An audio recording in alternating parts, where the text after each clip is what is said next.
नमस्कार बच्चों, मैं Sudha Gupta from Raghu international school. आज हम लेकर आए हैं व्याकरण में रस। आज हम रस के बारे में जानेंगे और रस के बारे में पढ़ेंगे कि रस होता क्या है। तो आज का जो हमारा भाग 1 है वह है रस। जैसे रस से क्या तात्पर्य होता है, जैसे कि हमने पहले की क्लासों में भी पढ़ा है, रस क्या होता है। रस से तात्पर्य काव्य का आनंद प्राप्त करने से है। मतलब जब हम किसी कहानी को या किसी कविता को या किसी उपन्यास को या फिल्म को पढ़ते हैं या देखते हैं या सुनते हैं, तो वो जो देखने और सुनने से जो हमारे अंदर आनंद की अनुभूति होती है वह क्या कहलाता है, काव्य में रस कहलाता है। जैसे आपने देखा होगा कि आप कभी कोई अच्छी सी फिल्म देखी, आपने फिल्म देखी तो उसको देखने से जो आपको अंदर खुशी प्राप्त हुई, अरे यार आप अपनी तारीफ करते हैं ना, यार वाह यार कितनी अच्छी फिल्म थी, उसमें तो ये थी ये, तो आपको एक तरह से वो अपने अंदर एक रस की अनुभूति हुई। तो इसी जो हमारे अंदर इस तरह की अनुभूति होती है कहानी पढ़ने से, नाटक देखने से या उपन्यास को पढ़ने से, तो उसी को हम काव्य के अंदर रस कहलाता है। अब इसकी सीधी एक डेफिनेशन है, काव्य को पढ़ने सुनने से उत्पन्न होने वाली आनंद की अनुभूति को ही रस कहा जाता है। अब इसमें जो इसके अंदर जो रस के अंदर जो अंग बताए हैं, एक से रस, छंद और अलंकार काव्य के अंग हैं। किसके अंग है ये सारी चीजें काव्य मतलब जो हमारी कविता रहती है, कविता के कौन कौन से अंग माने गए हैं, रस, छंद, अलंकार। इनके बिना क्या रहती है, कविता अधूरी होती है। तो ये आज हम रस के बारे में जानेंगे। अब आपको मालूम, इतना तो मालूम पड़ गया रस क्या होता है, रस किसे कहते हैं। अगर आपसे कोई भी क्वेश्चन कर ले या प्रश्न आपसे ये पूछ ले कि रस होता क्या है, तो आप बताओगे रस से तात्पर्य काव्य का आनंद प्राप्त करने से। जब हम किसी कहानी, कविता, नाटक, उपन्यास, फिल्म आदि को पढ़ते, सुनते या देखते हैं, तब हमारे अंदर जो आनंद की अनुभूति होती है, सुख दुख या आनंद की जो, मतलब हमें ऐसा नहीं है हम किसी फिल्म को देखते हैं या कोई ऐसी कहानी होती है तो हमारे अंदर दुख भी आता है कि हमें दुख भी होता है, हमें खुशी भी मिलती है, तो वही अनुभूति हमारे काव्य में रस कहलाती है, उसी को हम रस कहते हैं। ठीक है, तो अब यहाँ पर सेकंड जो आया वो है रस के अंग। हमारा जो सेकंड है वो है रस के अंग कितने होते हैं। रस के अंग या अवयव, अगर आपसे क्वेश्चन आ जाए कि रस के अंग कितने होते हैं या अवयव कितने होते हैं, तो आप बताओगे रस के 4 अवयव या 4 अंग होते हैं। कितने अंग होते हैं रस के? 4। कौन कौन से होते हैं? एक स्थायी भाव, सेकंड विभाव, तीसरा अनुभाव और चौथा होता है संचारी या व्यभिचारी भाव। इन चारों के संयोग से ही रस की निष्पत्ति होती है। कि इनके संयोग से रस की निष्पत्ति होती है, मतलब जो हमारे हृदय में उत्पन्न होता है वो इन चारों के, जैसे स्थायी भाव भी जरूरी है, विभाव भी, अनुभाव भी, संचारी या व्यभिचारी भाव भी, ये सारे जब हमारे हृदय में उत्पन्न होंगे तब हमारे अंदर रस की अनुभूति होगी। अब रस के अंग, अब रस के कितने अंग होते हैं, अभी मैंने आपको बताए थे कितने अंग होते हैं। रस के 4 अंग होते हैं, स्थायी भाव, विभाव, अनुभाव, संचारी या व्यभिचारी भाव। तो ये चारों जो अंग हैं इनके भी क्या होते हैं, अंग होते हैं। लेकिन इसमें स्थायी भाव तो अपने हृदय में ही हमारे विद्यमान रहता है, और विभाव के जो है, जो विभाव रहता है उसका है आलम्बन, उद्दीपन, आश्रय और विषय। कौन कौन से हैं? आलम्बन, उद्दीपन, आश्रय, विषय। ऐसे ही अनुभाव के भी 4 हैं, सात्विक, कायिक, वाचिक, आहार्य। और संचारी या व्यभिचारी भाव ये अपने आप में ही पूर्ण होते हैं। अब हमारा सबसे फर्स्ट जो अंग है रस का वह है स्थायी भाव। कौन सा है हमारा? स्थायी भाव। अब स्थायी भाव क्या होता है इसके बारे में हम जानेंगे। वैसे तो हमने ये पहले क्लास में पढ़ चुके हैं, लेकिन इसके बारे में और आज हम जानेंगे स्थायी भाव होता क्या है। प्रत्येक मनुष्य के जितने प्रेम, दुख, क्रोध, आश्चर्य, उत्साह आदि भाव स्थायी रूप से विद्यमान रहते हैं। मतलब ये मनुष्य के अंदर ही रहते हैं, मतलब स्थायी रूप से ही रहते हैं। ये हमें ईश्वर के द्वारा प्राप्त है। ये स्थायी मतलब वो हमारे अंदर स्थायी रूप से रहते हैं। जैसे प्रेम, मनुष्य के अंदर रहता है, दुख मनुष्य के अंदर रहता है, क्रोध भी मनुष्य के अंदर, आश्चर्य, उत्साह आदि भाव स्थायी रूप से, अरे कहाँ से करूँ, स्थायी भाव प्रत्येक मनुष्य के जितने प्रेम, दुख, क्रोध, आश्चर्य, उत्साह आदि भाव स्थायी रूप से विद्यमान रहते हैं, उन्हें ही स्थायी भाव कहते हैं। जैसे ये सारी चीजें हमें स्थायी रूप से प्राप्त है, मतलब ये हमें ईश्वर के द्वारा ही प्राप्त है। स्थायी भाव हमारे हृदय में छिपे रहते हैं, मतलब स्थायी भाव हमारे अंदर रहते हैं, तथा ये अनुकूल वातावरण उपस्थिति पर स्वयं ही जागृत हो उठते हैं। जैसे आपने देखा होगा कि ये कब जागृत होते हैं, जैसे हमें किसी पे प्रेम आ गया, जैसे किसी बच्चे पे, माता पिता से, इनसे हम क्या करते हैं, प्रेम करते हैं। कभी कभी हमें दुख होता है, कभी हमें क्रोध भी आता है, कभी कभी हमारे अंदर इतनी तेज उत्साह आता है किसी काम को करने के लिए। तो ये सारे एक अनुकूल वातावरण, मतलब एक जब परिस्थितियां इस तरह से बनती है तो इस तरह से भाव हमारे अंदर उत्पन्न हो जाते हैं, लेकिन ये हमारे हृदय के अंदर ही स्थायी रूप से विद्यमान रहते हैं। अब स्थायी भाव के भी क्या रहते हैं, स्थायी भाव रहता है, ये रस कितने प्रकार के होते हैं हमारे, रस हमारे 11 प्रकार के होते हैं, और 11 रस जो रहते हैं उनके हमारे सबके एक एक स्थायी भाव बताए गए।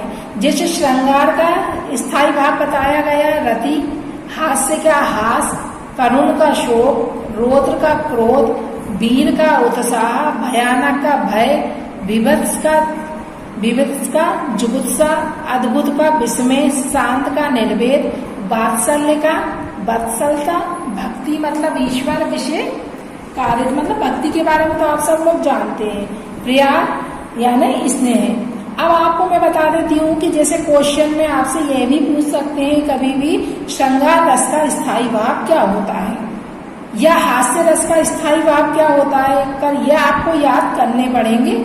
ये सारे रस के स्थायी भाव होते हैं जो हमारे हृदय में विद्यमान रहते हैं, इसलिए इनको याद हमें करना ही पड़ेगा। अब हमारा सबसे सेकेंड आता है, जैसे अभी हमने स्थायी भाव के बारे में जाना है, अब हम यहाँ पर पढ़ेंगे सेकेंड रस का जो सेकेंड अंग है, जो दूसरा अंग है वह है विभाव। अब विभाव क्या होता है, विभाव से अभिप्राय उन वस्तुओं एवं विषयों के वर्णन से जिनके प्रति सा हृदय के मन में किसी प्रकार का भाव या संवेदना जागृत होती है, अर्थात भाव के जो कारण होते हैं उन्हें विभाव कहते हैं, भाव के जो कारण होते हैं उन्हें विभाव कहते हैं। मतलब ये किसी के प्रति जब किसी को एक दूसरे को देखने से तब हमारे अंदर ये चीजें आती हैं, उसको हम क्या कहते हैं, विभाव। विभाव 2 प्रकार के होते हैं, एक तो होता है आलम्बन और दूसरा होता है उद्दीपन। अब आलम्बन विभाव क्या होता है, जिस व्यक्ति या वस्तु के कारण स्थायी भाव जाएगा। तो मान लो हमें किसी वस्तु को देखकर हमारे मन में कुछ उत्पन्न हो रहा है, या किसी व्यक्ति को देखकर हमारे मन में कुछ हो रहा है, तो वो हमारा कौन सा विभाव होगा, आलम्बन विभाव, हमारा स्थायी भाव जागृत होगा। जिस व्यक्ति या वस्तु के कारण स्थायी भाव जागृत होता है उसने आलम्बन विभाव कहते हैं। मतलब जो हमारे अंदर, अभी हमने स्थायी भाव के बारे में बताया था ना, अगर वो हमें किसी व्यक्ति वस्तु को देखकर अगर हमारे अंदर वह वाला स्थायी भाव जागृत हो तो वो आलम्बन विभाव कहलाता है। आचार्य विश्वनाथ के अनुसार काव्य या नाटक में वर्णित नायक नायिका आदि पात्रों को आलम्बन विभाव कहते हैं। जिसका आलम्बन या सहारा पाकर स्थायी भाव जगते हैं आलम्बन विभाव कहलाता है। जैसे नायक नायिका, आलम्बन के 2 प्रकार होते हैं। अब आलम्बन के कितने प्रकार हो गए, 2। एक होता आश्रय और दूसरा होता विषय। अब आश्रय क्या होता है, जिसके मन में भाव जगे वह आश्रय आलम्बन, आश्रय, और तथा जिसके प्रति या जिसके कारण मन में भाव जगे वह विषय आलम्बन। मतलब यहाँ पर ये हो जाता है, जिसके मन में भाव जगे, मान लो मैं हूँ, मेरे मन में भाव जगे तो मैं कौन हो जाऊंगी, आश्रय। वो जिसके प्रति, अगर आपके प्रति मेरे मन में कोई भाव जगता है तो आप क्या हो गए, उसका विषय हो गए। वो मैं कौन हो गई, उसमें आश्रय हो गई। मैं कौन हूँ, आश्रय, और आप क्या हो, विषय। क्योंकि आपको देखकर मेरे मन में भाव उत्पन्न हुए हैं, तो मैं हो गई आश्रय और आप हो गए विषय। जिस व्यक्ति के मन में रति, प्रेम, करुणा, शोक आदि विभिन्न भाव उत्पन्न होते हैं उसे आश्रय आलम्बन कहते हैं।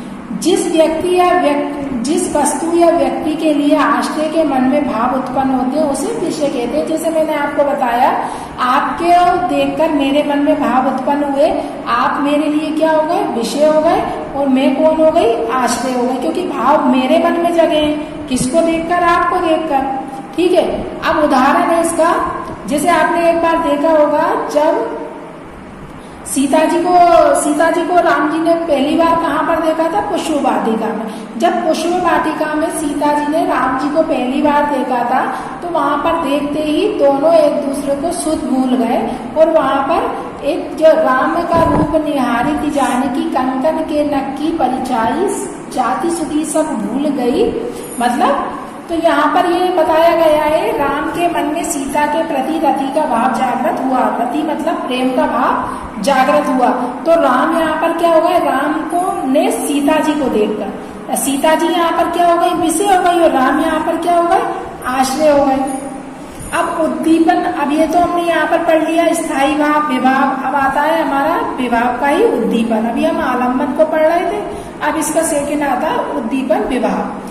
आश्रय के मन में उत्पन्न हुए स्थायी भाव को और तीव्र करने वाले विषय की बाहरी चेष्टा और बाह्य वातावरण को उद्दीपन विभाव कहते हैं। अब यहाँ पर देखिए, आप अभी तक हमने पढ़ा आश्रय के मन में उत्पन्न हुए, मतलब आश्रय कौन था, अभी मैं थी ने, आपको देखकर मेरे मन में जो भाव उत्पन्न हुए, तो मेरे मन में जो भाव कैसे उत्पन्न हुए, वहाँ आप लोगों की जो चेष्टाओं को देखकर और जो बाहरी वातावरण रहता है उसको देखकर। जिस तरह आपने देखा होगा कि सीता जी और राम जी जब पुष्प वाटिका में मिले तो वहाँ का जो वातावरण था वो कैसा था, बहुत ही सुंदर वातावरण था। और जो मतलब जिस तरह से वहाँ पर जो सीता जी आई थी बहुत सुंदर, मतलब पूरे श्रृंगार किए हुई थी। तो उन चेष्टाओं के कारण भी आश्रय के मन में जो भाव, जो स्थायी भाव उत्पन्न हुए हैं तो उसको उद्दीपन विभाव कहते हैं। अब इसका है अनुभाव। अभी तक हमने स्थायी भाव पढ़ा, विभाव पढ़ा। अब रस का जो थर्ड वाला है वो है अनुभाव। अनु का अर्थ है पीछे अर्थात बाद में, मतलब स्थायी भाव के उत्पन्न। स्थायी भाव आप जानते हो जो हमारे हृदय में पहले से ही विद्वान है। तो जो विद्वान है हमारे पास, स्थायी भाव के उत्पन्न होने पर उसके बाद जो भाव उत्पन्न होते हैं, मतलब स्थायी भाव आ गया लेकिन उसके बाद जो भाव उत्पन्न होते हैं उन्हें अनुभाव कहते हैं। जैसे मनोगत, मन में उत्पन्न भाव को व्यक्त करने वाली शारीरिक प्रक्रिया अनुभव कहलाती है। जैसे ये 8 प्रकार से होती है, स्तंभ, स्वेग, रोमांच, भंग, कंप, विवरणता, अश्रु, पैर। जैसे आप इनको देखकर पहचान जाओगे। जैसे मान लो स्थायी भाव हमारे अंदर प्रेम का आया तो हमारे अंदर क्या आएगी, एक तरह से खुशी आएगी। अगर हमने कोई ऐसी चीज देख ली जाते से ही हमने एकदम जाते ही किसी बंद कमरे में चले गए और वहां हमने कोई भूत देख लिया तो एकदम हम डर जाएंगे, तो ये हम वहां खड़े के खड़े रह जाएंगे। इसी तरह स्तंभ, मतलब किसी भी चीज को अगर हम कोई खबर सुन लेते हैं तो हम वहीं की वहीं खड़े रह जाते हैं। तो ये सारी चीज हमारे स्थायी भाव हमारे मन में उत्पन्न होगा, इसके बाद ये सारी चीजें उसके बाद आएंगी। इसी तरह होता है हमारा संचारी भाव।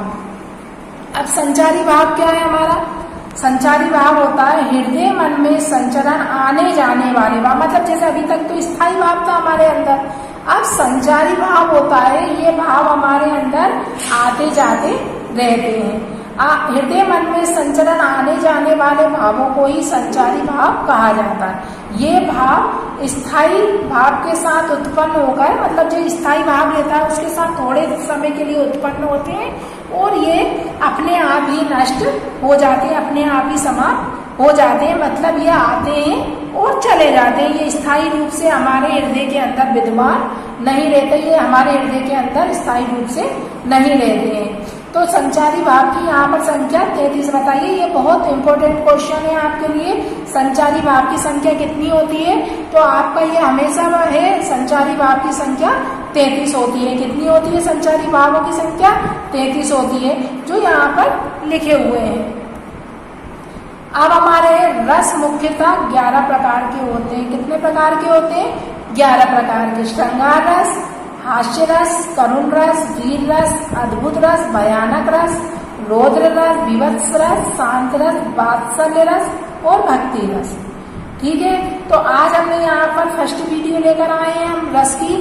तो यहीं पर हमारी ये वीडियो समाप्त होती है। जय हिंद, जय भारत।